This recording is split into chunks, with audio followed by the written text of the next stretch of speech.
24, 25, 26 তাৰিখে আমাৰ inter district athletic চেম্পিয়নশ্বিপখন নলবাৰীত অনুষ্ঠিত হ'ব আৰু 24 তাৰিখে আমাৰ মহামান্য ৰাজ্যপাল ডাঙৰীয়া ইয়ালৈ আহি এই প্ৰতিযোগিতাৰ শুভ উদ্বোধনী কৰিব।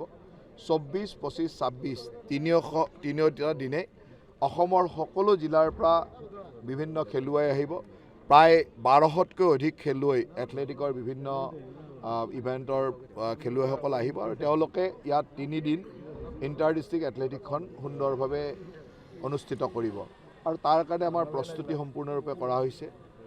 মহামান্য ৰাজ্যপাল ডাঙৰীয়া যিহেতু আহিব, গতিকে সেই হিচাপে আমি প্ৰিপাৰেশ্যন কৰিছোঁ। তাৰ লগে লগে ইয়াত খেলুৱৈসকলৰ থকা খোৱা গোটেই ব্যৱস্থা, তাৰ লগত কিছু অফিচিয়েল আহিব, বিভিন্ন ধৰণৰ প্ৰায় 1500তকৈ অধিক ব্যক্তি এই ষ্টেডিয়ামৰ ভিতৰত থাকি গোটেই ব্যৱস্থাটো কৰাব। এইখন নতুনকৈ ষ্টেডিয়ামখন বনোৱাৰ পিছত এইখনেই ডাঙৰ খেল এখন হৈ আছে, গতিকে আমাৰ কাৰণেও এটা আনন্দৰ কথা। তাৰ লগে লগে আমাৰ ষ্টেডিয়ামখনো সকলোৱে আহি খেলিব, আমি গম পাম কি ধৰণৰ ষ্টেডিয়ামৰ ক'ত কেনেকুৱা সুবিধা আছে।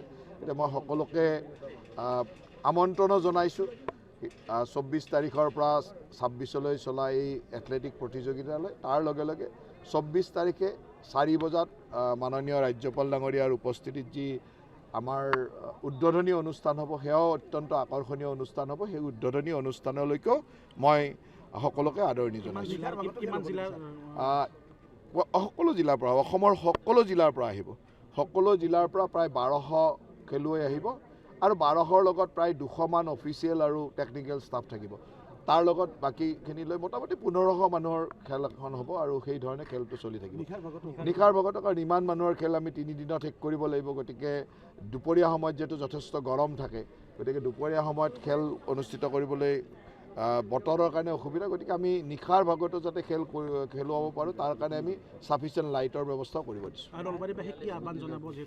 নলবাৰীবাসীৰ কাৰণে আনন্দৰ কথা যে এনেকুৱা এখন ইণ্টাৰ ডিষ্ট্ৰিক্ট খেল ইয়াতে হ'বলৈ আহিছে আৰু সকলো অঞ্চলৰ পৰা খেলুৱৈসকল আহিব, সকলোৱে খেল চাওক, খেলৰ পৰিৱেশ গঢ়ি উঠক, সুন্দৰ পৰিৱেশৰ মাজেৰে আমাৰ নতুন প্ৰজন্মই যাতে খেলৰ প্ৰতি আকৰ্ষিত হৈ নতুন খেলুৱৈ সৃষ্টিত সহায় কৰে। আজি যিহেতু বিশ্বকাপৰ ফুটবলৰ ফাইনেল খেল আছে স্পেইন আৰু আৰ্জেণ্টিনাৰ, আজি বিশ্বকাপৰ ফুটবলৰ ফাইনেল খেল স্পেইন আৰু আৰ্জেণ্টিনাৰ খেল চাবৰ কাৰণে আমি CM ফিফা ফেন পাৰ্ক যিটো কওঁ সেইটো আমি নলবাৰীতো কৰিছোঁ এইবাৰ।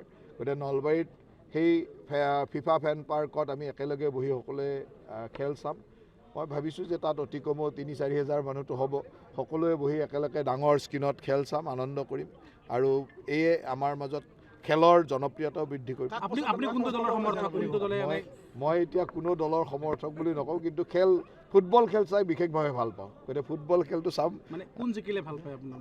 সকলোৱে জিকা আমাৰ যিহেতু যেতিয়া যিদিনাখন ভাৰতে খেলিব তেতিয়া ভাৰত জিকিলে ভাল পাব লাগিব। এতিয়া যোনে জিকে জিকক, কিন্তু ভাল খেলোঁ সকলো মই খেলুৱৈ। ফুটবল খেল মই খুব ভাল পাওঁ, ফুটবল খেল চাম, গোটেই আনন্দৰে ফুটবল খেলখন চাম। যোন জিকিব আমাৰ কাৰণে কোনো এনেকুৱা নাই যে অমুক জিকিব। যদি ইণ্ডিয়াৰ টীম থাকিলেনো তেতিয়া বেলেগ কথা আছিল। যেতিয়া বেলেগেই খেলিব আমি কাৰো পক্ষত ক'বলগীয়া নাই, কিন্তু কেইজনমান প্লেয়াৰটো ভাল লাগে।